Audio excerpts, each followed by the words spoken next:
So we're very lucky to have Andrea today, and Andrea is the founder of Cox Compassionate Planning Concierge Limited, Pre-Plan First. It's a company that helps families create a plan years in advance of a loved one passing away and helps at the time of death. After working with families for almost 7 years, Andrea saw the need to change what she was doing in order to be able to reach more families.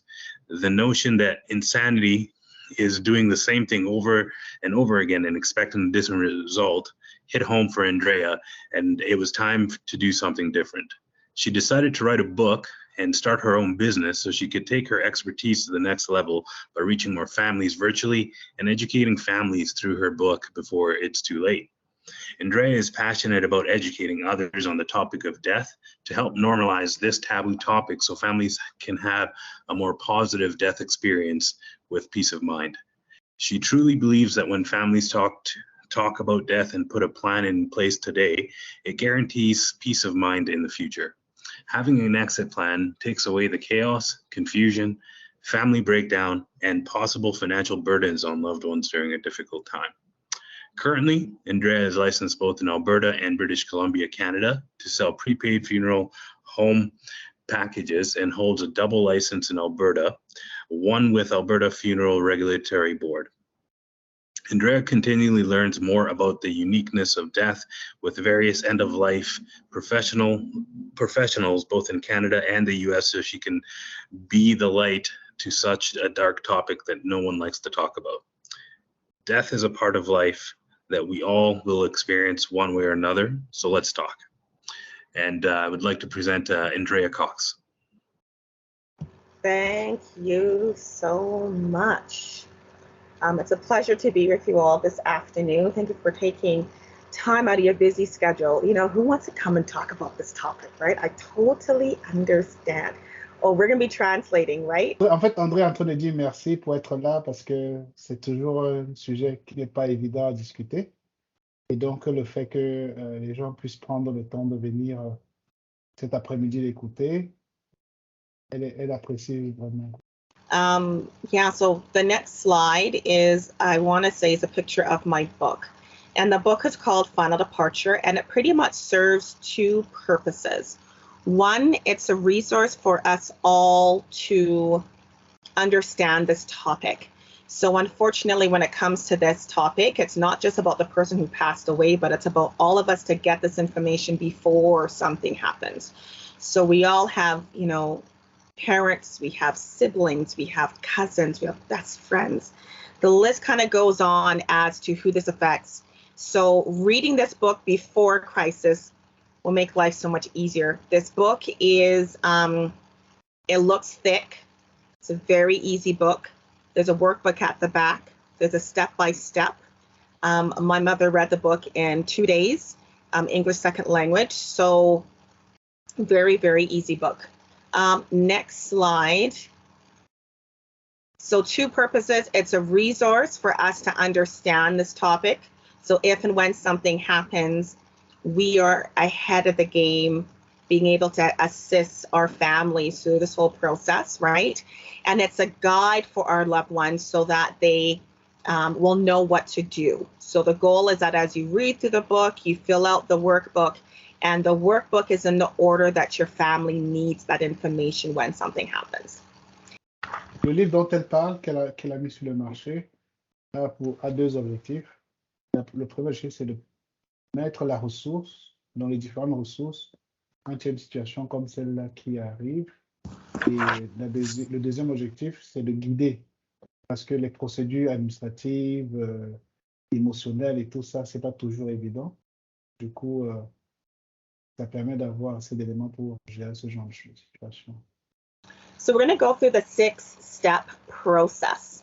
And the 6-step process of leaving a positive legacy, a rich legacy, even when it comes to our personality, is when it comes, so step 1 is having the conversation with our family. Step 2 is getting a will and 2 living wills set up. Get insurance. Step 4, research and choose a funeral home and or cemetery. Step 5, continue completing the workbook.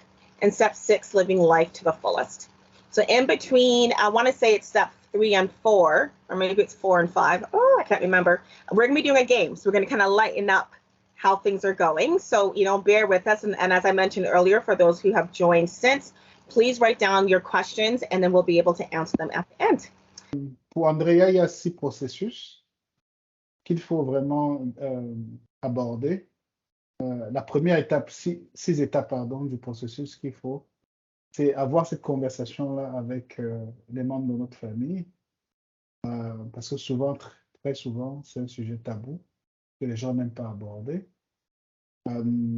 Deuxième étape, avoir en place un testament et 2 testaments pendant qu'on a envie.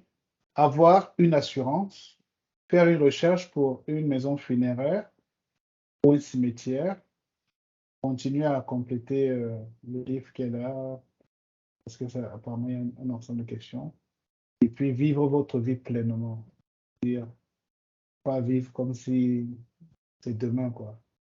Il faut vivre, comme on dit en Camerounais, enjoy la vie. Faut profiter de la vie. Okay, so step 1 is having the conversation with your family. So we'll go to the next slide, please. So overall, having the conversation with our family, it's not easy. It's a difficult conversation, but we can choose our difficult. We could either have the conversation before there's a crisis, or we could have the conversation in the crisis. And usually in the crisis, it's more difficult. When we look at this chapter, at this step, in the book, it's in chapters 3, 7, 8, and 19. So the first one will be senior care options. So for those of us who are on the call who have aging parents, or say we are, getting into our senior years, having a conversation, have a plan in advance when it comes to senior care options is very important. Say, for example, you are a senior and either you want to set up your home in a way so that you can stay there throughout your senior years, or it might be that you need to move out, live with one of your children, stay in a long-term care. It's easier to kind of plan this in advance because with a lot of these senior care facilities, there is a waiting list. So the more research you do in advance would save a lot of stress, possible finances, and it's a more softer transition for our aging parents or for yourself, especially if it's a crisis and they have to move right away, right? So that's for senior care options. You could go ahead. Donc, elle dit que pour des gens qui planifient, par exemple, soit d'aller vivre avec leurs enfants pour finir leur jour, ou peut-être qu'ils vont aller dans les maisons de retraite, c'est des conversations qu'il faut avoir. Ça permet de se préparer de manière en douceur, quoi. Pas de manière difficile, mais vraiment en douceur. Et c'est bien pour tout le monde, aussi bien pour les enfants, les parents âgés. Et j'ai sauté une partie où elle disait que si vous avez des questions qui vous viennent à l'esprit, écrivez-la sur un bout de papier et à la fin, elle aura l'opportunité de répondre à toutes vos questions. Number 2 is do not resuscitate. So say, for instance, you lose consciousness, you've been, you were in a coma for however long, could even be something more drastic. And the doctor is saying, if you come back to life, you won't be able to walk, you won't be able to talk, the list kind of goes on. This is where we have the conversation with our families, whether or not you want to be resuscitated. And otherwise, if we don't have these conversations, our family needs to make that decision on our behalf, not knowing what our wishes are, right? So there's times that some of us feel like we are burdened. If now, our family needs to be there all the time, they have to feed us, the list kind of goes on. And, it's personal preference, but, having the conversation and knowing what you want is just one of those that can take away a lot of that stress and possible family breakdown if that conversation is not had in advance. Donc, André prend le cas, par exemple, de quelqu'un qui peut être très malade dans le coma et que le médecin dit, bon, est-ce qu'on fait tout on le maintient en vie pour qu'il revienne à la vie? ou qu'est-ce qu'on fait? Donc, elle dit que si c'est des conversations qui ont eu lieu avant, parce qu'il y a des parents qui peuvent dire si je suis très malade, pardon, laissez-moi partir. Et il y a d'autres qui vont dire non, je veux revenir à la vie. Mais si vous n'avez pas pris le temps de discuter avec les membres de votre famille pour aborder ce genre de sujet, la responsabilité leur reviendra parce que le médecin va leur dire qu'est-ce que je fais? Est-ce qu'on fait tout pour la maintenir ou bien on la laisse partir? Et à ce moment-là, ce sont vos proches qui doivent prendre ces décisions parce que vous n'avez jamais eu cette conversation avec eux. Et ça retombe sur leurs épaules. Okay, so the third would say be organ donation for those of us who want to donate our organs. A lot of us don't realize that if we pass away outside of, let's say, a hospital, our organs need to be kept alive through blood and all that. So if we pass away not in a hospital, in most cases, our organs cannot be donated. Or say, for instance, certain sicknesses or certain ages, your organs are not able to be donated. So it's important that there's a backup plan that if your organs cannot be donated, as to what to do. Of course, in the book, it's a pretty detail as to what happens with organ donation. Just because of time, I don't want to get too far into that, but definitely that's a good read in the book when it comes to organ donation. Donc, Andrea parle du cas des gens qui aimeraient que leurs organes soient donnés. Parce que c'est une conversation qu'il faut avoir, si vous le voulez ou non. Si vous le voulez, il faut le faire savoir. Si vous ne le voulez pas, il faut également le faire savoir. Maintenant, si vous le voulez, et que le décès arrive hors de l'hôpital, elle dit qu'il y a de fortes probabilités que ce ne soit pas donné à cause de côté médical et tout. Donc, c'est vraiment des conversations qu'il faut avoir et discuter avec des proches par rapport à ça. The next one is final disposition wishes. So what do you want? Do you want to be cremated? Do you want to be buried? You know, even when it comes to repatriation, these are discussions that we need to have before something happens, right? So even when it comes to cremation, you know, I'm hearing more and more of people doing this. And of course, it's personal preference. There's times because of financial restraints why family would choose cremation. And when it comes to cremation, there's actually three options. There's going to be direct cremation, which I'm sure probably Michael went through this with you guys, right? You know, I'm not going to go over that because I'm sure that Michael might have went through this, but I'll just say it, but I won't go into deep discussion. When it comes to cremation, there's three options. There's direct cremation, coming to the funeral home. You get cremated, your loved one comes and takes your ashes. Number two is there's a cremation, then there's gonna be like a memorial or a celebration of life. So, and that would be the second option. And the third one would be like a traditional funeral. So the casket is there's a rental casket, then there would be a cremation after. So that would be the next option for cremation. So there's different options just so that people know that. So we tell our families that we want to be cremated, but we can also go in more detail so that they understand, okay? Yeah, donc, André a parlé de différentes options qu'il faut avoir. Est-ce qu'on va être rapatrié? Est-ce qu'on va être que nous reçoit une crémation? Maintenant, pour la crémation, il y a différentes options. Donc, c'est vraiment quelque chose qu'il faut entrer en détail pour que le moment venu, que les choses soient faites conformément à notre dernière volonté. The next one is where to find important documents. Does your family know where to find your legal documents, your will, your insurance policies, right? It could be a conversation that you just say to your children, you know, something happens to me. Donc, la prochaine étape, c'est vraiment de parler où est-ce que se trouve, par exemple, notre testament, si on avait une police d'assurance vie en place. L'autre jour, j'ai regardé à la télé, il disait qu'en France, il y a plus de 10 milliards d'euros en assurance vie non collectée. Parce que parfois, on prend une assurance vie, mais on ne dit pas à nos ayants droit, de peur qu'ils nous poussent devant pour profiter de l'assurance vie. Et maintenant, quand on est parti après, bon, L'argent reste là-bas, ça dort. Donc, les documents, c'est important de savoir où les avoir. Est-ce qu'on a un testament? Il faut qu'on le dise à nos proches. L'assurance vie, il faut qu'ils soient également au courant. It might be that, go underneath the bed in the suitcase and all my documents is right. So you probably said that already, didn't you? Because you know what I was going to say. That's also those. Yeah.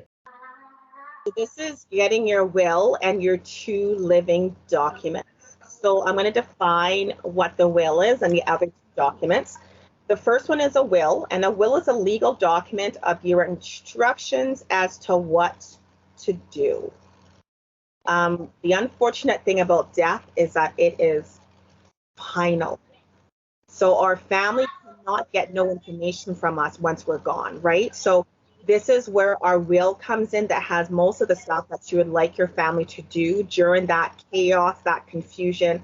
I now add immense stress, which is why it's important that we do have a will. So that's the first one. Le testament, c'est un document légal qu'il faut mettre en place parce que ça permet de régler beaucoup de choses, surtout quand on n'est plus là. Ça peut partir de la répartition de nos actifs que par rapport à la façon dont on aimerait pouvoir être enterré. Donc, il y a plusieurs paramètres. So, and the next two documents is our living will. So one, depending on where you live, there's different names for them, okay? So they are both documents that's used if you lose mental capacity. Now, this could be, say, Alzheimer's, this could be dementia, or say, for instance, you go to work, you get into an accident, knock your head, and you can't make decisions. That is when you lose mental capacity. So one is a personal directive. I'm talking Alberta terms, okay? But there's two documents just so that everybody understands that. One is that if you are assigning an attorney to make decisions on your behalf for finances. Might it be that they need to go inside your bank, pay your bills, things like that. The other one is if you lose. Another one is to make healthcare decisions. So it might be that whether they should pull the plug or, where you should live or, so living accommodations and also for health and your decisions for medical decisions, okay? So those are the three legal documents that all of us should have in place by the age of 18. Yeah, so the living will kicks in when we lose mental capacity. Donc, le living will, c'est commence quand on perd nos capacités cognitives. Right. So, for examples, Alzheimer's, dementia, as we get older. Donc, l'Alzheimer peut être une raison pour laquelle on peut entamer un living will. Or it could be that we've gone to an accident and we've lost our mental capacity. Donc, ou bien, si on a fait un accident et qu'on a perdu nos capacités cognitives, c'est là où un living will entre en jeu. So they say that 60% of Canadians do not have a will. And that's 60% des Canadiens n'ont pas un testament. Yeah, so there's pros and cons to that, and it's better to have something than nothing. Yes. Thing about it is that we don't know what we are missing because we don't have experience in that. So sometimes these written wills cause more problems because we've missed out so many things because we didn't know, right? So certain provinces, a holograph will. So the written will is a holograph will. Let me just put it out there. I'm not a lawyer, okay, guys? I am just on the end when something happens and I'm with the family in all of the mess because there's no legal document in place. And I'm going to give us some examples so that we'll hopefully understand why we need to get these documents in place. Donc, elle dit que ça dépend parce que parfois on peut faire un testament nous-mêmes à la main et ça peut causer plus de problèmes parce qu'il y a beaucoup d'éléments qu'on a omis de mettre, d'ajouter. Donc, c'est beaucoup mieux de voir un expert dans le domaine pour le faire. Okay, so let's start first with the funeral home. So, I have a question, for Andrea. sure. So is the living will same as having a power of attorney? That is, yeah, that's one of the documents, correct. Yeah. So it's not just the power of attorney. You want the power of attorney and the personal directive, because one makes decisions for financials, one makes decisions on your living accommodations and your medical decisions. So let's start off with when one passes away and the family goes to the funeral home. So we have a family that comes to the funeral home, and now decisions need to be made. And my question to you is this. There was a mother there, there's a husband there, there's an executor there, and there's children there, and there's siblings there. Who gets to make the final decision? Okay? Donc, en fait, elle est en train de poser une question. Elle dit, admettons qu'il y a une situation, quelqu'un qui est, je crois, décédé, et puis il y a la maman de la personne, il y a le mari, donc c'est une dame, le mari ou la femme, il y a les frères, il y a les enfants. Andrea pose la question, à votre avis, vous pensez que qui prendra la décision? Moi, je dirais, on ira dans l'ordre légal même de la succession. Si on prend l'ordre légal de la succession, c'est d'abord le conjoint ou l'époux ou l'épouse. Et ensuite, ça vient les enfants. Rick is giving the same answer as me. According to her, it goes from the I don't know how to say that. So she thinks that the spouse should be the first to make the decision. By law, there is an order of priority as to who has the right to control your final arrangement. So this is, at the funeral home. So the first one is the personal representative, who is the executor. So they executor. Bride your spouse. OK. Donc la première personne à prendre, la personne qui prend les décisions dans l'ordre, c'est d'abord votre exécuteur. Exécuteur testamentaire que vous avez choisi, c'est d'abord lui. Avant votre mari ou votre femme, c'est d'abord lui. Ça, c'est dans l'ordre. Donc l'exécuteur testamentaire d'abord. And then, who is the next? It would be spouse. Après, c'est l'époux ou l'épouse. An adult child of yours is next. Et puis, en troisième position, votre enfant adulte. When you say adult, meaning how old should be the kids? So an adult child would be over 18. Over 18, donc 18 ans et plus. Si votre enfant a 18 ans et plus, il vient en troisième position. A parent of yours. Donc les parents. And then a legal guardian of yours, and it goes down that line, okay? So un gardien légal. And there's more after that, but I'm just going to start with those four at the very beginning.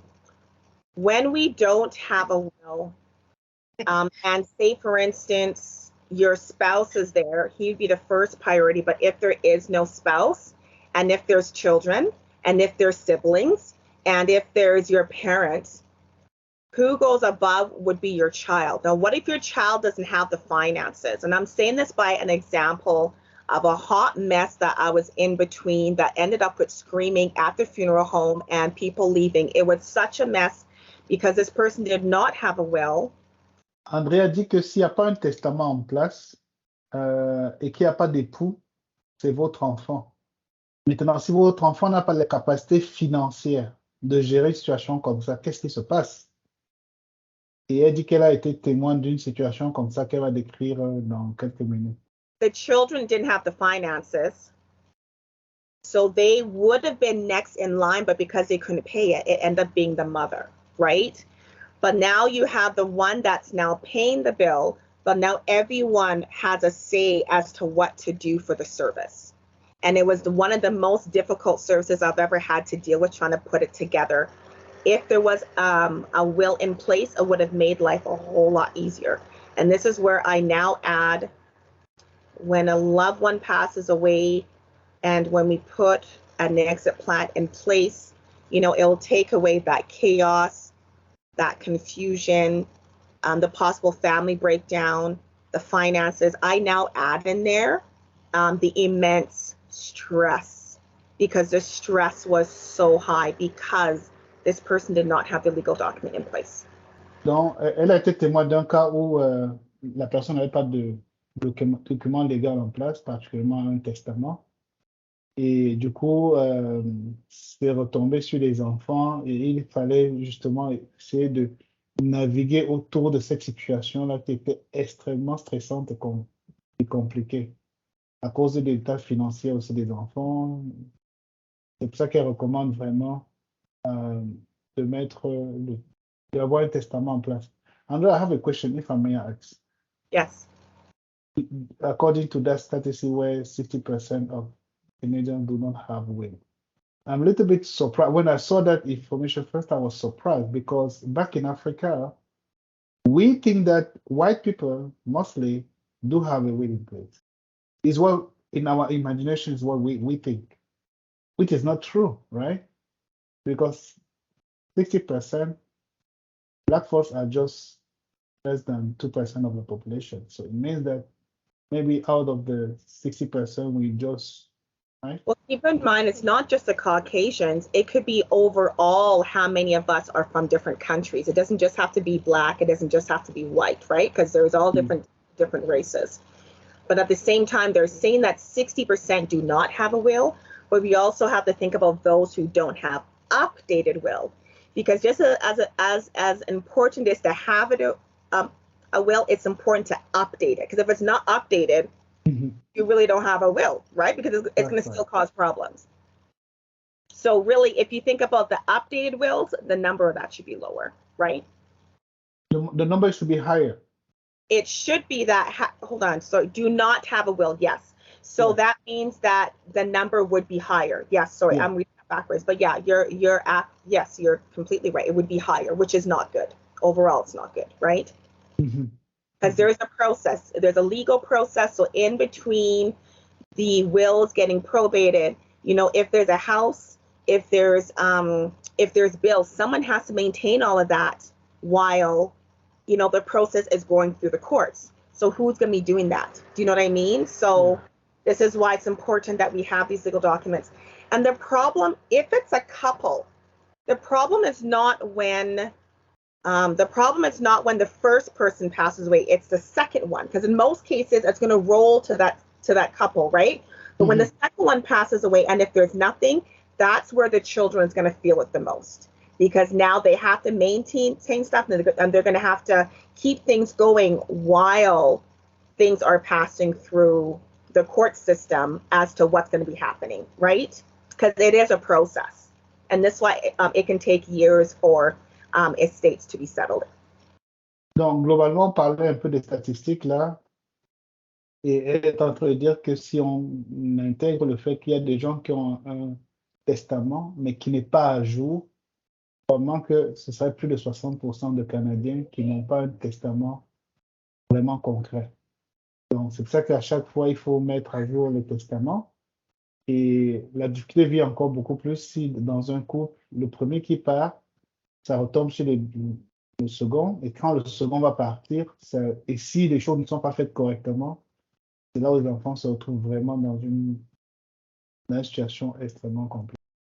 So overall, getting your legal documents will save a lot of stress on our loved ones. So, you know, having our wills and our legal and our living wills in place will save a lot of the chaos and the confusion when, if, however, people feel differently if I say if or when happens, right? So, you know, this is just something that is really important that we all, I could go longer with this. This is one of my favorite chapters in my book. There's different examples, you know, read it. I'm sure we'll fit into that category, or we'll know somebody to share how important it is to get these legal documents in place.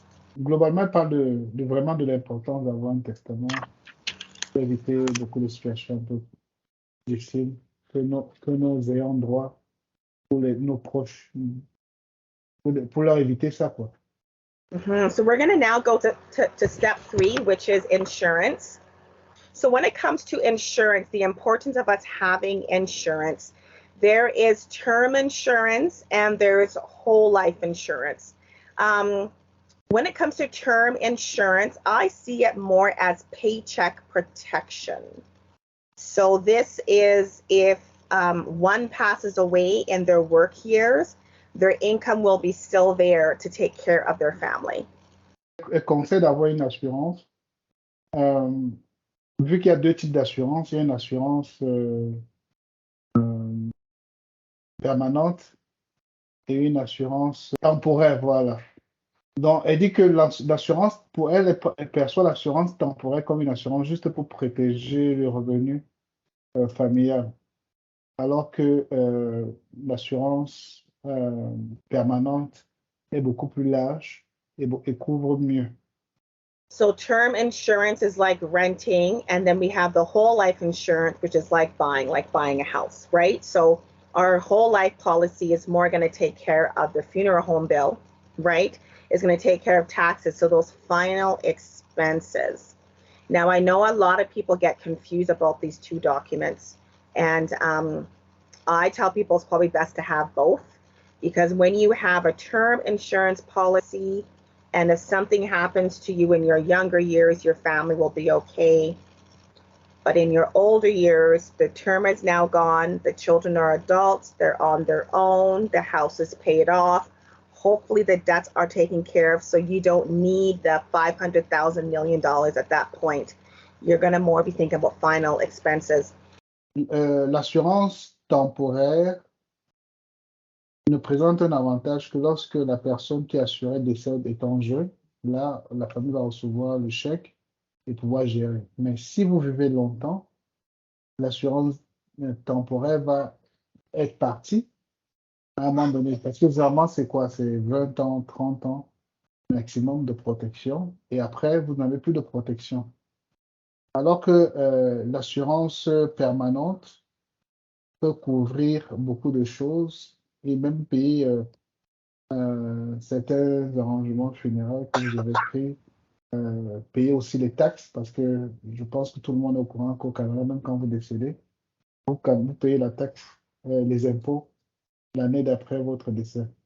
I just want to take note here as well that for those of us who are seniors on the call, or for those who have aging parents on the call, just want to keep in mind that if you are working and you are coming up to retirement, you have an option, because of course our work benefits are temporary, right? So let's call them term insurance, because when we are retired and we leave our work, they're gone. They're no longer there, right?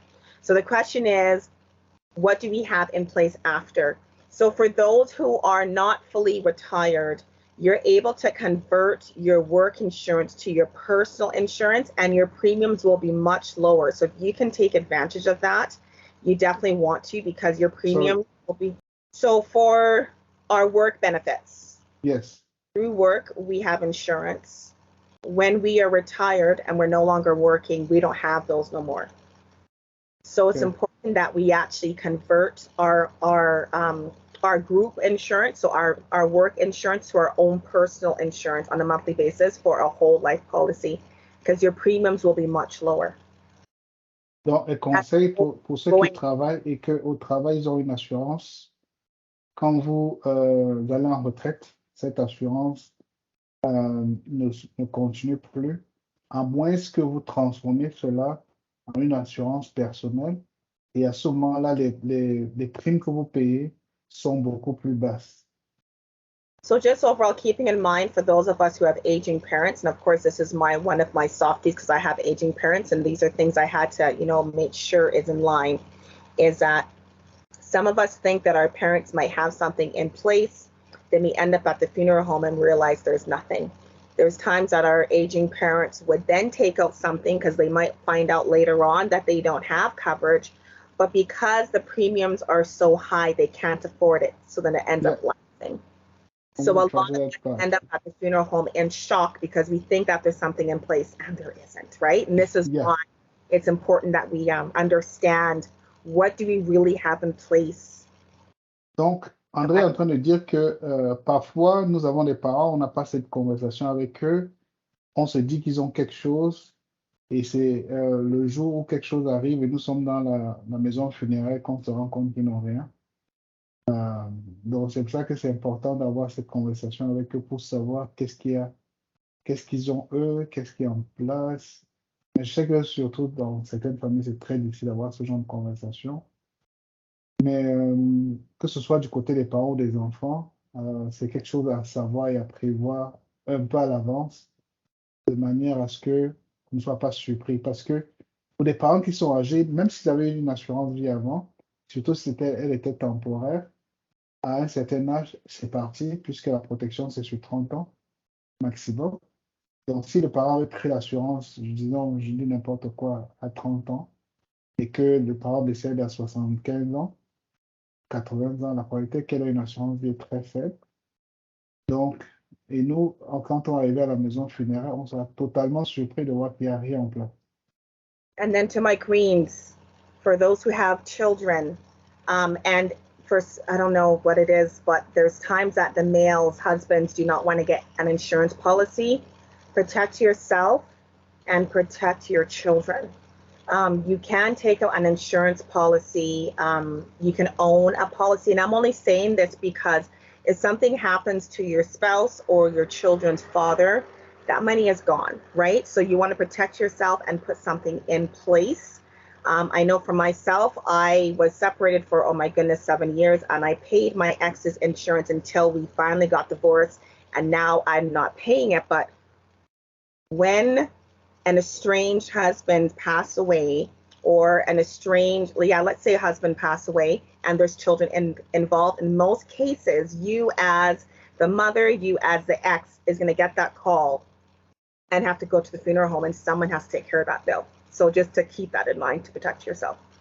Donc, André a dit que pour ceux qui ont été en couple ou pas, c'est toujours bon d'avoir une assurance, même pour le conjoint avec qui vous êtes séparés, surtout vous avez des enfants, parce que si quelque chose lui arrive, que ce soit la dame ou au monsieur, vous serez impliqué d'une manière ou d'une autre. Et donc, c'est toujours mieux d'avoir quelque chose en place qui vous protège, vous, si jamais lui n'a rien, ou lui, il ou elle, parce que d'une manière ou d'une autre, vous serez impliqué dans ces funérailles.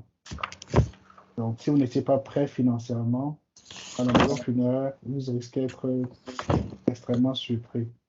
Elle prend son cas à elle, par exemple, elle a été mariée, séparée pendant 7 ans, mais jusque-là, elle continue à payer l'assurance vie de son ancien mari, parce qu'elle savait que si le gars décède avant qu'ils aient divorcé, elle va être engagée d'une manière ou d'une autre.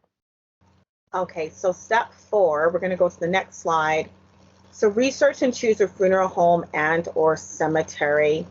When a loved one is in the hospital and they pass away, the first question that the doctors or the nurse is going to ask is, what funeral home do you want us to contact to take care of your loved one?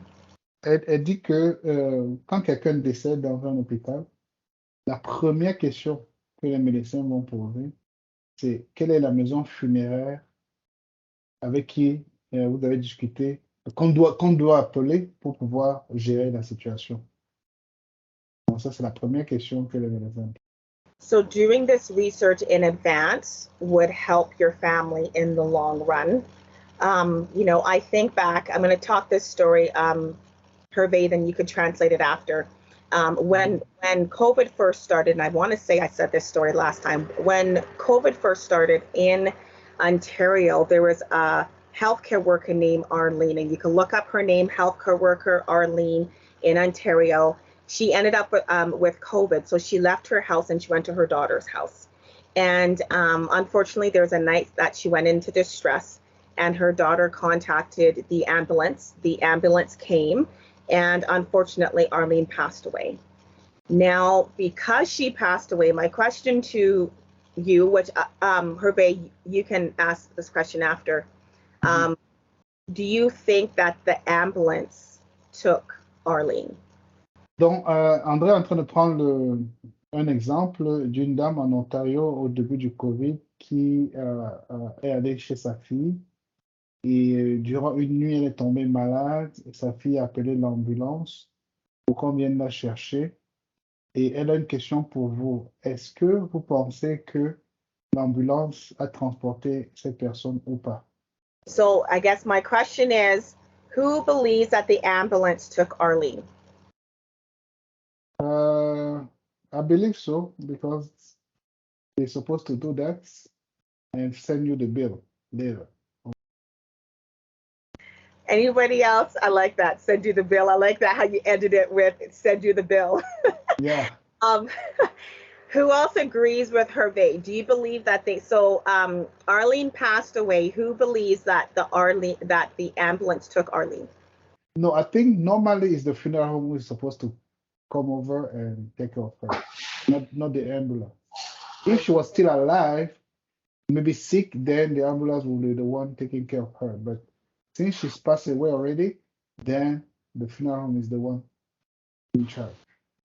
And because they knew the cause of death, that's why right away it was for the funeral home. So she right away had to contact a funeral home. She had Question s'il vous plaît. Tel que Andrea explique, la personne est décédée. Oui. Et puis, elle pose la question de savoir si l'ambulance peut venir ou pas. Non, c'est que sa fille a appelé l'ambulance de venir. Alors, elle pose la question que qui parmi nous, dans l'audience, pense que l'ambulance a pris la dame en charge? Moi, je vais lui répondre que je pense que c'est plutôt la maison funéraire qui devrait venir, vu qu'elle est déjà décédée. C'est la maison funéraire. Si elle était encore en vie, oui, c'est l'ambulance. Moi, je pense autrement. Oui, tu penses quoi? Je pense que normalement, puisqu'elle est décédée, la maison funéraire n'est pas la première autorité à venir. C'est plutôt le coroner ou bien l'hôpital pour savoir pour attester qu'elle est vraiment décédée avant que la maison funéraire. So Henriette is saying that, according to her, she thinks that is the coroner or first to come and make sure that the person passed away. So what is the right answer? So the coroner's office will come and take the body if it needs to be investigated. But because they knew the cause of death and she was pronounced dead, then the funeral home needed to be located. Now, if you pass away in the home and no one knows why, it would be call 911. They'll come, and then a coroner would then come, and then in between the coroner doing all the tests, then the family needs to start thinking about which funeral home to contact. Donc, en fait, elle dit que si on connaît les raisons du décès, c'est là où la maison funéraire entre en jeu. Mais si on ne connaît pas les raisons du décès, c'est le coroner qui vient à ce moment-là. And this is why, kind of having some kind of idea as to what your family should do during that horrible time, because they're going to think, when you read the article, you can just feel the confusion, the stress that this poor girl went through. And luckily, because there was a police officer who actually was called, who was there also, the police officer was the one who helped Arlene's daughter as to which funeral home to contact. So this is where, there is an option. I don't know how many of us know this, but we can do prepaid funeral services, which means that we can prepay in advance the funeral home bill and the cemetery bill. So when a loved one passes away, there's actually two bills. There's a funeral home bill and there is the cemetery bill. And that is the shock that some people didn't realize, that there's two different bills. If it is a private funeral home that has a cemetery, then, that would be the one bill, but they still kind of put it in two because they're two separate entities. Donc, elle dit que, je ne sais pas si les gens sont courants, les gens dans l'audience sont courants du préarrangement funéraire, mais que quand il y a décès, il y a deux factures. Il y a la facture qui va à la maison funéraire et il y a la facture qui va au cimetière. Et ça, très souvent, les gens ne sont pas au courant qu'ils auront deux factures à gérer. Donc, c'est pour ça qu'elle dit de toujours se renseigner, de se préparer à l'avance pour savoir quels sont les coûts impliqués.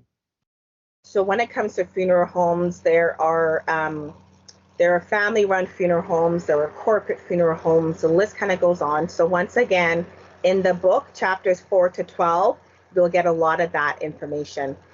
When it comes to prepaid funeral packages at the funeral home, and even for the cemetery bill, for the funeral home, you could even fill out paperwork and not even pay for it yet. So there's an option as well. So if and when something happens, your family will know exactly which funeral home to contact. There's a file that is opened, and you've already made some decisions so that they don't have to make those decisions during that devastating time. Is it cheaper to pay for funeral home rather than wait until you're dead? Yeah, so the advantages of prepaying is that you're locking in today's dollars. So, and as an example, when Grandma passed away 2 years ago, this month actually, she actually paid for her cemetery bill, and her bill was almost $500. And when she passed away, that same bill was $5,000. So the family would have had to have come up with that, right? So when you lock in, when you do your pre-arrangements at the funeral home, you have taken care of the bill, and they actually pay the funeral home within 1 to 2 business days. You've made those decisions on behalf, like already, so your family just comes in, and more have to sign on the guided lines. Yes, there are still some decisions to be made, but at least they know exactly what you want. You've chosen everything. The list kind of goes on. It takes away, now they can more grieve, right? They come into the funeral home and it's like, oh my goodness, mom did everything. Mom chose this, mom chose that. I'm not saying that it's guaranteed, and this is why it's so important, especially for our older generations. I see it time and time again that while mom wanted to, didn't want to be cremated, but because the finances wasn't there and things weren't done, they had to do that, right? So when we pre-arrange, we pay in advance, it's more guaranteed that what our final wishes are will end up happening because that burden is not left on our loved ones. Donc, André est en train de parler en fait du préarrangement funéraire. Il faut que certaines personnes, enfin, qui serait peut-être mieux pour certaines personnes de faire, parce que ça peut toujours arriver qu'une situation soit là et que la famille n'ait pas les moyens financiers de pouvoir prendre en charge tout cela. Donc, c'est pour ça que DDI, par exemple, est une des solutions. Mais ça n'empêche que si on a les capacités financières de le faire soi aussi, on peut faire un deuxième, un préarrangement funéraire pour soi-même, en étant sûr que nos dernières volontés seront respectées. Parce que quand vous allez là-bas, en fait, ils vous font remplir un ensemble de choses, les vêtements que vous voulez, si vous voulez des fleurs, tout cela. Donc, c'est le genre de musique que vous voudrez qu'on mette, quelles sont les personnes que vous voudrez qu'on invite. Donc, ils ont tout ça en place et eux, ils respectent ça. Donc, lorsque la situation arrive, en fonction de vos dernières volontés. So for the prepaid funeral packages, there's different options. As I mentioned, you can go into the funeral home, choose what you want, don't pay for it. Or you could do payment plans, which is between 3 to 15 years. And with the cemeteries, it depends whether it's private cemetery, if it's between a private cemetery, or if it is a public cemetery. At least here in Calgary, so I'm talking about Alberta right now, to pre-arrange or to prepay for your cemetery bill. For the public cemeteries, you pay everything up front. And for the private cemeteries, you could do payments. But of course, this is something that I could help you guys with. This is a different conversation, but I'm just saying that there are options to put something in place so that stress and that chaos and that confusion and the list kind of goes on doesn't have to happen when we actually pre-arrange this in advance. Donc, Henri est en train de dire qu'on peut soi-même aller même dans un cimetière et prépayer la place au cimetière. De manière, ça peut prendre une durée de 3 à 15 ans pour le paiement. Andrea, how long do we pay the cemetery for? So how long are you supposed to be there? Is it for eternity or is it for how many years? Okay, so you're asking when we actually do pass away and how long are we in the cemetery for? Yeah. Yeah. Do you know what? Everywhere is different because it just seems like if you think about here in Calgary, if you go down what is that road that you're going through downtown and you're going towards like Chinook Mall? Oh yeah, I see. Yeah, I know what you mean. Right, so on both sides there's a cemetery, and they've been there for years. I can't explain how many years, and there's no more room there. So, but yet I'm hearing of different places in the world that they are digging up, and I don't know if they are I don't even know. But once again, this is stuff that you can find out where you live. But here in Calgary, that I can see that the older cemeteries, they are just there. They're not digging them up, at least not yet. So that means that when you pay your bill, then you can stay there forever. Yeah. So what happens? We go to a cemetery, and I'm going to watch the time, you guys, because this is like another discussion. But what happens is that, keeping this in mind, that depending on what cemetery you go to, you have, as I mentioned, there's private cemeteries, there's public, and in some places you have the religious cemeteries. Okay. So for a public cemetery, a plot, you can get a plot that, say for instance, our Queen's Park can hold 2 caskets and 10 urns. So you can see that like a family plot, right? There's some places that you can only put 1 casket in there. So it depends. Like, I like to have this conversation during a free consultation so that people know in advance, because when someone passes away, and you kind of tell them that, you know, if you go with the family plot, in their mind, they're seeing that someone is dying. So they're not going to think logic. When we are grieving and we've lost a loved one, we don't think logically, right? So this is why it's really important that you do this in advance. And back to your question, Hervé, you are there forever. So you pay for your plot. The only different charges that you're going to pay is opening and closing fee, which it means that when someone passes away, they have to open the hole and they have to close it back. So that's a different bill, right? And then there is the, and once again, with the headstone, whether it's flush to the ground or if standing up, there are different prices for that. If you go to a private cemetery, they will push, at least here in Calgary, they will push for you to put the headstone on within that first year. But as I said, this is a lot of information now, and I probably shouldn't have said anything. Now, if you have your own land, for instance, let's say you have your farm, can you be buried there? J'étais en train de demander à Andrea que si quelqu'un a son champ, est-ce qu'on peut, elle dit non, la loi ne permet pas aux gens, même si tu as 50, 100 hectares de compte en terre dans ton champ, alors que ce soit dans les Caraïbes, par exemple, quand on est originaire de la Jamaïque, ou bien nous en Afrique, on enterre très souvent les gens dans leur terrain, quoi. Okay, so the next slide, you are going to see a slide with 54 different numbers. So it's numbered 1 to 54. Now I'm going to give you all 1 minute, so you can get a glimpse right there. 1 minute to find in order number 1 to 54. So you're going to find 1, you're going to find 2, you're going to find 3, 4, 5. So find each of those numbers in order, and you have 1 minute to find up to number 54.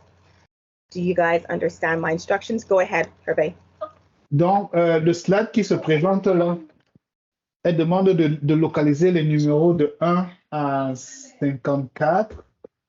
Et elle nous donne 1 minute pour localiser le nombre de 1 à 54. Allez, top chrono, go. All right, Hervé, can you put that on the other slide for me? Like, just so that we could see all of the numbers? Okay, awesome. Okay, so let's see. We're going to get a show of hands. How many of us got to number 54? For those who did, raise your hands, or you can unmute yourself and say, I did. How many of us got the 54? I stop at 13. You got, okay. How many of us got the 44? 44? Anybody got to 44? Okay, how many of us got to 34? 34? No, 24? How many of us got to 24? Okay, Hervé said 14 or 13. What did Hervé say? Let me check the notes here. No one got higher than 19. Okay. All right. Well, we're gonna figure out how we're gonna get to 54. Hervé, do you remember how to do this? for those who are on the line, how did that feel looking to find numbers 1 to 54? You could either say it out loud or you could type it. Andrea demande comment vous avez trouvé l'exercice. It's quite difficult. It's difficult. Anybody else? I find it, What's that? You need to focus, is what Mama is saying. Need to focus. Okay, yeah, good. Anybody else?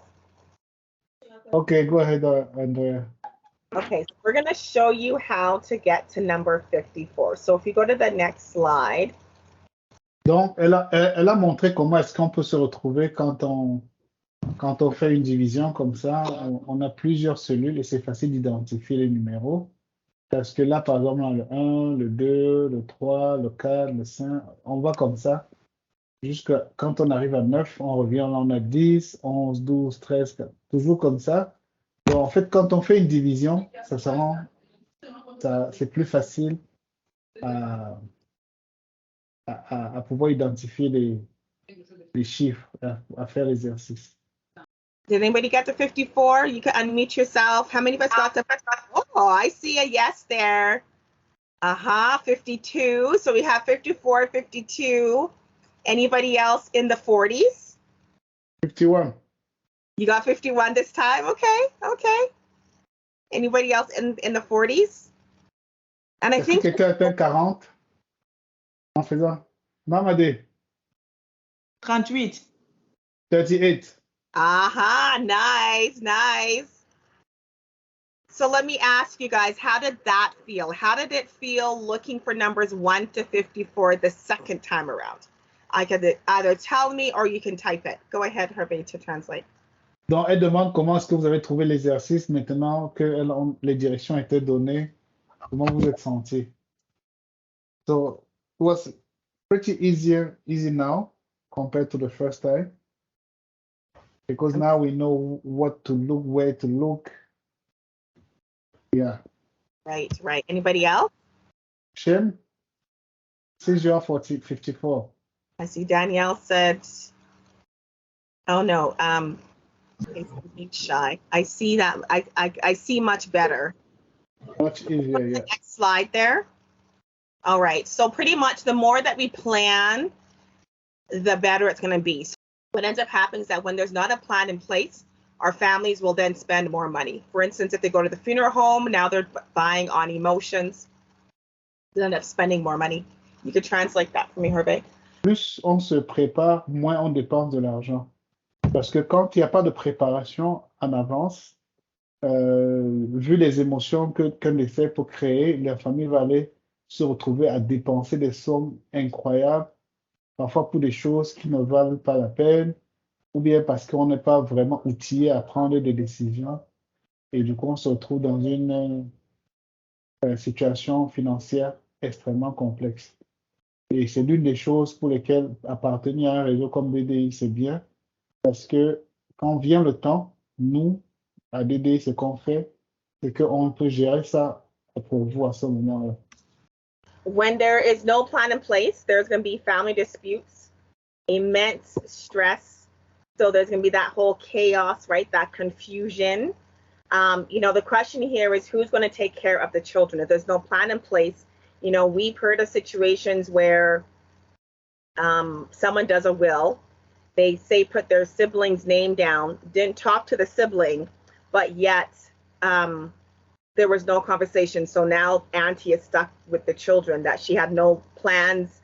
And this is why it's so important that if a loved one comes to you to take care of their children if something happens, please ensure that there's some kind of insurance in place. Because if we are struggling financially with our own family, now we're going to add on additional family members, right? We want to make sure that there are finances in place. It can trigger. Go ahead. Yeah, donc elle dit que quand il n'y a pas de plan en place, il y aura des disputes familiales, il y aura beaucoup de stress et voilà quoi, beaucoup d'argent dépensé. On va penser comment est-ce qu'on va s'occuper des enfants, si c'est une famille où les enfants sont encore jeunes.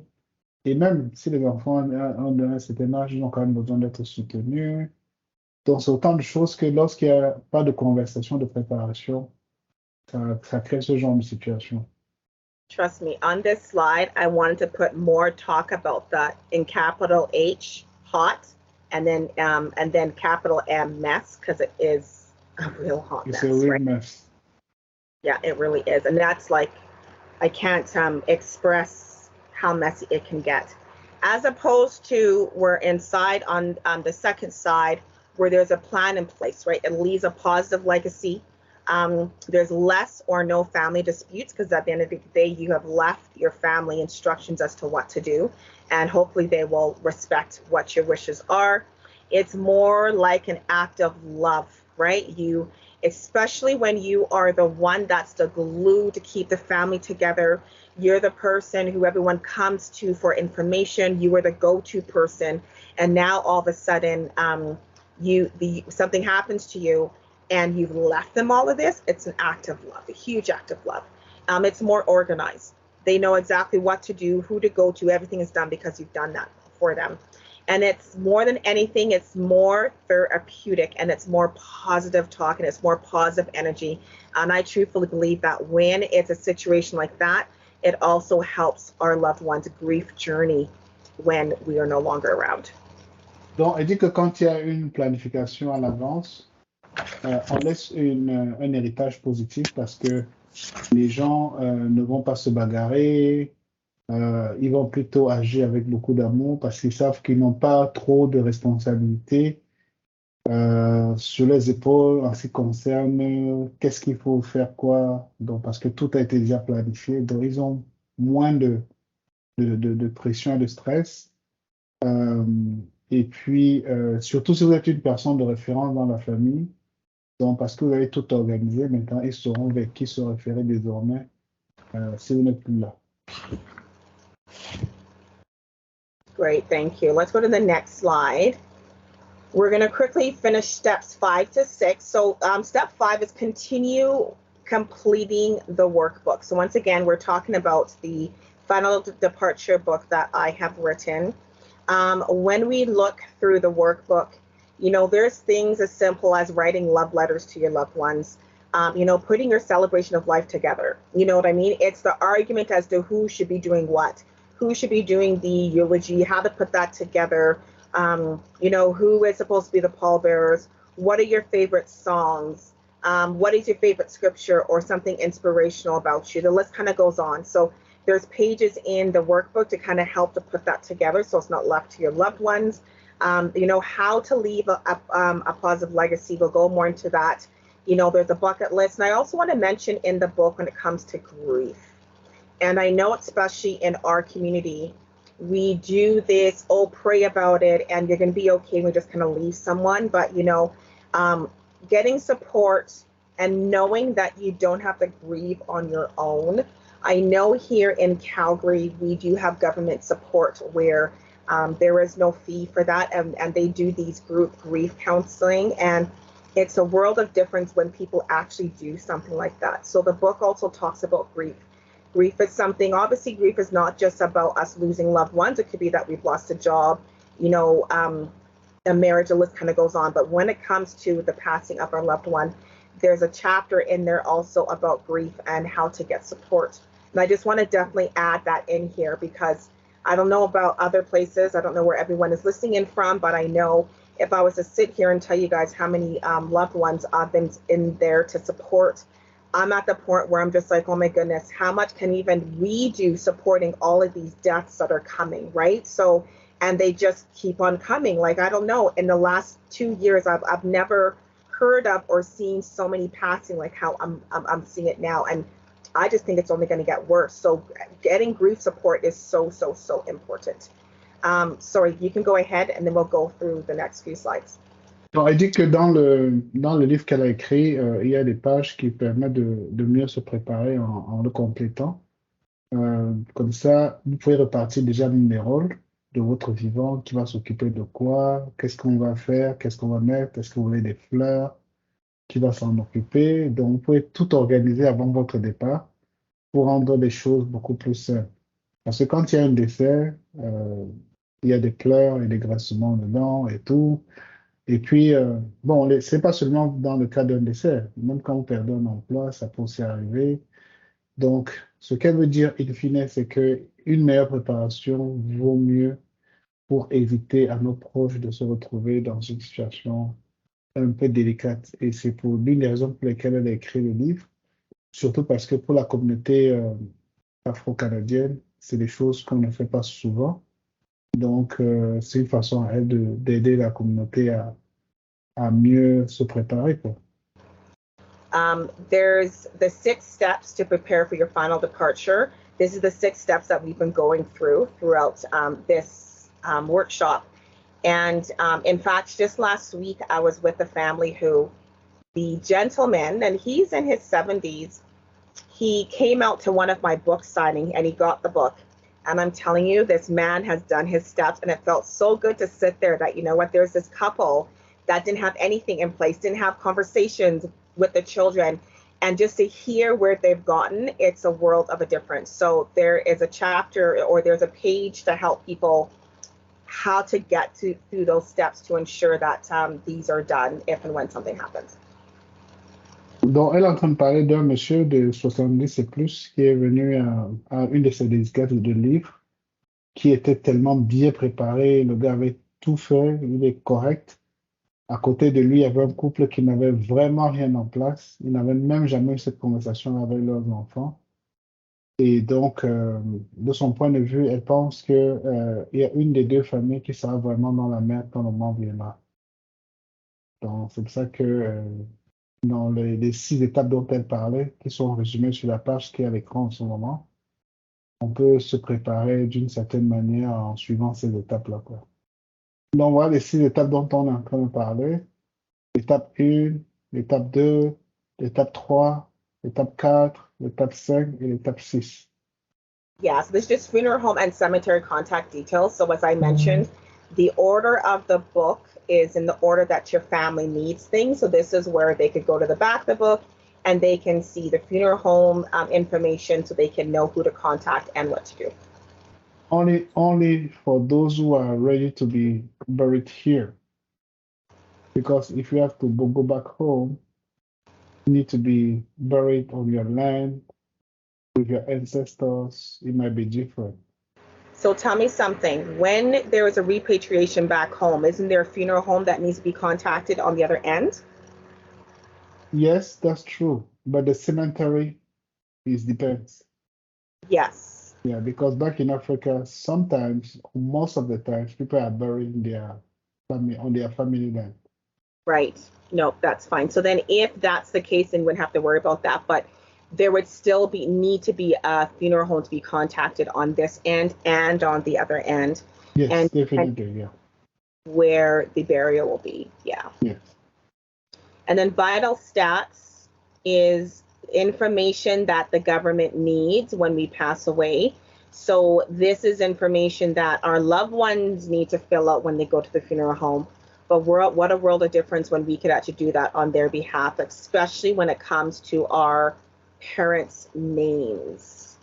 So, because some of us know our grandma and grandpa as, you know, grandma, grandpa, papa, nana.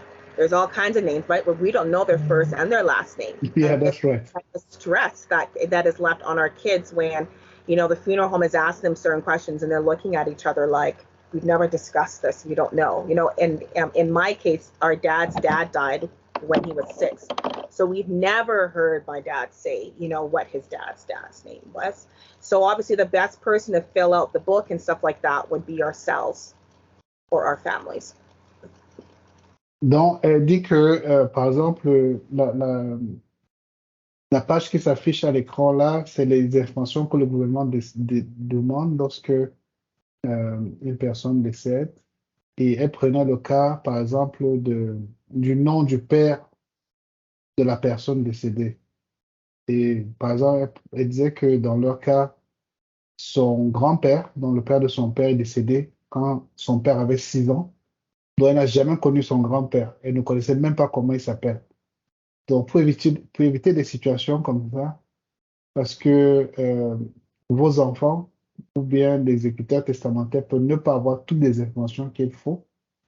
Donc, c'est mieux que ce soit nous-mêmes qui le remplissions pour éviter à nos proches de commencer à fouiller partout, se poser des questions. Tu sais comment s'appelait son père? Non, je ne sais pas. C'est quoi le nom de sa mère? Non, je ne sais pas. Alors que si nous l'avons rempli, voilà, ce sera beaucoup plus correct. This is contact details as to who we want our loved ones to contact. For those of us who have our cell phones, if our cell phones are locked, our family cannot just go to the cell phone company and ask for a password because they won't get it, right? So, writing down who you want to be contacted, there's quite a few different pages in the book to help our loved ones as to who to contact during that time. Donc, elle dit que ça, c'est les informations sur les familles à mettre, en particulier en ce qui concerne le mot de passe, parce que si quelqu'un décède, les proches ne peuvent pas aller à la compagnie de téléphonie et exiger qu'on leur donne le mot de passe de votre téléphone pour qu'ils puissent y entrer. C'est impossible. Donc, du coup, c'est mieux de mettre les noms des personnes à contacter si jamais. Writing writing a love letter to our loved ones that they can read when we're no longer here. Not only just writing a love note, but even doing like a voice, right? Now we can record things on our phones. I remember I met with an author once, and I told him about writing love letters to his girls, and he thought I was crazy. But when I spoke to him the last time, he actually wrote 3 of them. I'm pretty sure by now he's done. I haven't spoken to him since, but it's things like this that would help our family during their grief journey when we are no longer around. Yeah. Donc, elle dit que on peut aussi écrire des lettres qu'on va laisser derrière nous à des gens qu'on a aimés, pour qu'ils se sentent bien après notre départ, parce que quand vous partez, c'est des pleurs, mais en lisant cette lettre-là, ça peut leur remonter le moral. On peut faire des voices. Aujourd'hui, avec la téléphonie, la technologie, on peut faire des voices. Et moi, j'ai écouté un cas comme ça à la radio d'une jeune fille qui n'avait pas toujours connu son père et qui était très fâchée contre son père. Mais après le décès de son père, quand ils sont allés fouiller dans les affaires de son père, elle a vu une lettre d'amour que son père lui avait écrite pour lui expliquer les circonstances qui ont fait qu'il n'a pas vraiment connu. Et ça a changé complètement sa vie. So what you're saying is totally right, Andrea, because I heard a situation like that in the radio when I was watching, when I was listening, and then a young lady that didn't know her dad, and she was very mad at her dad until she found a letter written by her dad explaining why he wasn't in her life. Right. And that changed everything. So from the time she read that letter, she started loving her dad, even though she didn't know her. Yeah, there's a chapter in the book that talks about, and I don't remember what chapter it is, and it's talking about, our family secrets. Mm-hmm. Right? It's going to come out sometime. You know what I mean? So if you can defend yourself somehow and help your loved ones during that time, writing it down, doing voice messages, because at the end of the day, if you're upset about somebody getting upset with you, you're gone. So it doesn't matter no more. You want to now protect your loved ones so that they know what the real story is, right? Exactly, so, yeah. And then the next one, our last step here is, just living life to the fullest. I think at the end of the day, we just know that tomorrow is not guaranteed, right? So when we go, living life to the fullest in the book, we have the digital legacy and like bucket list and how to have a positive legacy. If you go to the next slide there, let's see who here has a bucket list. Donc, je pense qu'ici, elle dit de vivre la vie, de profiter de la vie. Et puis, elle voulait savoir si quelqu'un a une liste des choses qu'il aimerait réaliser, quoi. So the question here is, who has a bucket list, or do we know what a bucket list is? What is the bucket list, just to make sure that we have the same definition? Yeah, so bucket list is pretty much what we want to do before we kick the bucket. Okay, yeah, we have the same definition. Donc, le bucket list, c'est la liste des choses qu'on aimerait faire avant de quitter ce monde. Right, so, our bucket list could be that we're going to set some deadlines. And there is a chapter, of course, in the book with bucket list, so we can write down what we want to do and when it's completed, and we just kind of keep on going. Because at the end of the day, it's about us creating memories with our loved ones, right? And having a positive legacy. You know, they say that the graveyard is the richest place on earth. I think you defined it last time for us, Hervé. You could talk about, you know, why is the graveyard the richest place on earth? If you can help me out, that would be great. Yeah, so pretty much the graveyard is where one will find numerous unfilled hopes and dreams. So let's work on those hopes and dreams while we are alive. Donc, en fait, on est en train de dire que les cimetières sont les endroits les plus riches de la Terre parce que c'est là où il y a tous les rêves qui n'ont pas été réalisés. Donc, pour éviter ça, c'est pour ça que ce serait bien de réaliser ces rêves. Donc, d'avoir une liste déjà, préparer une liste des choses qu'on veut faire et qu'on va laisser en souvenir à nos proches. So I've learned that our legacy is the ultimate person we want to become. So it's almost like we need to work backwards. So if we can figure out who we want to become now, because at the end of the day, our legacy started yesterday, because we don't know if we're going to live today or tomorrow, right? So, you know, if we can think backwards, we can start that from today. Donc, elle dit que l'héritage, pas forcément financier, mais ce qu'on veut laisser après nous, on doit commencer à le travailler longtemps à l'avance. C'est pas, surtout qu'on n'a pas la garantie qu'on sera là demain. Donc, il vaut mieux être en avance dessus, faire tout ce qu'il faut pour que après nous, que cet héritage-là reste dans la mémoire des gens. Ça peut être que vous étiez une très bonne personne, vous avez aidé quelqu'un à avoir un boulot, vous avez aidé quelqu'un à, je sais pas, publier son livre, comme c'est le cas d'Andrea, vous avez aidé quelqu'un à réaliser quelque chose dans la vie. Donc, c'est ça qu'on laisse comme mémoire, comme héritage, une fois qu'on est parti. Mais si vous étiez aussi très dur avec les gens, c'est ce que les gens garderont comme à l'esprit, quoi. Right, right. So, you know, when it comes to our legacy, it could be things like, you know, some people think that legacy is about money, but, you know, think about our character. You know, who do we want to be? Who do we want our children to be? Do you know what I mean? Like, you know, sometimes we have this, oh my goodness, you guys, and I'm going to say this right now just because I can. You know, I find that, you know, there's times I work with families, and because it gets so messy, I have to remind them of that saying that we learned in school. If you can't say nothing nice, don't say nothing at all. Because for some odd reason, when it comes to grief, it brings out this side of us that, you know what I mean? And the thing about it is that that's what people are going to remember. Do you know what I mean? So, you know, if we can learn to, you know, just in general as to the type of character we want to be, and, you know, how we treat people with love, if you want to be a mentor, you know, just doing good deeds, volunteering, you know, showing love to our children, to the young people, to our seniors. Oh my goodness, let me not get started with that. But, you know, there could be family traditions, there could be meals. So, like, you know, just when it comes to legacy, what do you want to be remembered for? And just remember that that starts today.